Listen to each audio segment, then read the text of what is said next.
हरियाणा में हैट्रिक के बाद बीजेपी कैंप में नई सरकार के गठन को लेकर हलचल तेज हो गई है।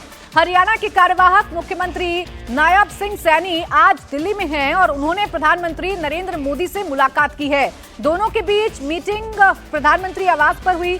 करीब आधे घंटे तक दोनों नेताओं के बीच में बातचीत हुई। इस दौरान पार्टी अध्यक्ष जेपी नड्डा और गृह मंत्री अमित शाह भी मौजूद रहे। सीएम सैनी ने हरियाणा की जीत पर प्रधानमंत्री मोदी को धन्यवाद दिया और नई सरकार के गठन पर चर्चा की है। नई सरकार का गठन जल्द होगा, जल्द सैनी सीएम पद की जिम्मेदारी संभालेंगे। इसको लेकर बीजेपी ने तैयारियां तेज कर दी हैं। बैठकों का दौर जारी है और इस शपथ ग्रहण समारोह के जरिए भारतीय जनता पार्टी एक मैसेज जरूर देगी। अपनी पावर का जो एहसास है वो विपक्ष को कराएगी, क्योंकि लोकसभा चुनावों के नतीजों के बाद से ही लगातार विपक्षी नैरेटिव गढ़ने की कोशिश कर रहा था कि पीएम मोदी कमजोर हो गए हैं, भारतीय जनता पार्टी की सरकार कमजोर हो गई है, ये यू टर्न वाली सरकार हो गई है, दलितों की चिंता इस सरकार को नहीं है, जातियों के चक्रव्यूह में बांधने की कोशिश की जा रही थी। लेकिन ये सब कुछ बीजेपी ने हरियाणा में भेद कर दिखा दिया है और इसी नैरेटिव को देश में जाने की कोशिश बीजेपी की तरफ से की जाएगी। तस्वीर आपके सामने,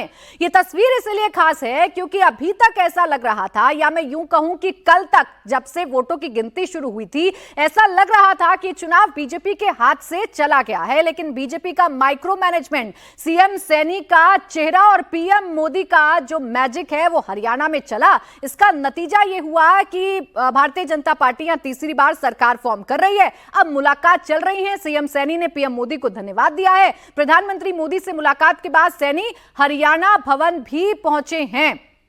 हालांकि आपको याद दिला दें कि मुख्यमंत्री सैनी जो हैं वो लगातार ये कह रहे थे कि हमारी सारी व्यवस्थाएं हैं, हम सरकार बना रहे हैं। एकमात्र बीजेपी के नेता जो कॉन्फिडेंट नजर आ रहे थे और उन्हीं का जो कॉन्फिडेंस है वो वोटर्स के दिल में भी झलका, वो वोटर्स के फैसले में भी झलका और बीजेपी नई सरकार का गठन अब हरियाणा में करने जा रही है। ये तस्वीर भी आपके सामने है। पीएम आवास पर मुलाकात नायब सिंह सैनी की प्रधानमंत्री नरेंद्र मोदी के साथ हुई है। नई सरकार का गठन अब हरियाणा में जल्दी किया जाएगा और जैसा कि लगातार कहा जा रहा है कि ये नई सरकार का गठन कई मायनों में खास होगा। लोकसभा चुनावों के नतीजों के बाद जितने भी नैरेटिव बीजेपी के खिलाफ बनाए गए, विपक्ष जितने भी नैरेटिव्स के जरिए बीजेपी पर वार कर रहा था, उन नैरेटिव को बीजेपी ने ध्वस्त करके तीसरी बार अपनी सरकार हरियाणा में बनाई है और इसका संदेश सरकार की तरफ से देश में जरूर सर्कुलेट किया जाएगा।